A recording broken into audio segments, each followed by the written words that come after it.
Hi friends, ఎలా ఉన్నారు అందరూ? నేనైతే చాలా బాగున్నాను. ఈరోజు శనివారం వెంకటేశ్వర స్వామికి పిండి దీపం పెడదామని బియ్యం పిండి అయితే నేను రెడీ చేసుకున్నాను. సో ఇలా ప్రమిదిలాగా చేసిన తర్వాత నామాలు పెట్టి పసుపు రాసి బొట్లు అయితే పెట్టేసి రెడీ చేసుకున్నాను.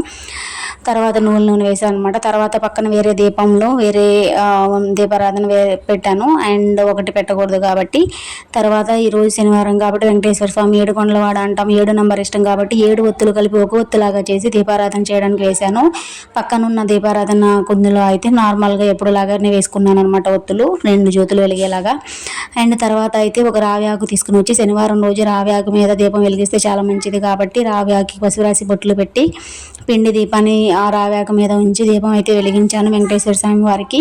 తర్వాత అయితే స్వామివారికి అగరపుల్లలు, తర్వాత కర్పూరం హారతి కూడా ఇచ్చేసాను అనమాట. అండ్ శనివారం వెంకటేశ్వర స్వామికి ఒక దీపం పిండి దీపం పెట్టాలా, 2 పెట్టాలా, 7 పెట్టాలని డౌట్ ఉంటుంది కదా చాలామందికి. అదైతే ఎవరిష్టం వాళ్ళదే అనమాట. అండ్ నేనైతే ఒక దీపం పెట్టినప్పుడు ఇలా చేస్తాను, 7 ఒత్తులు కలిపి ఒక ఒత్తులాగేసి దీపం వెలిగిస్తాను అనమాట. సో నేనైతే పూజ ఇలా చేసుకున్నాను. నచ్చితే లైక్ చేయండి, సబ్స్క్రైబ్ చేసి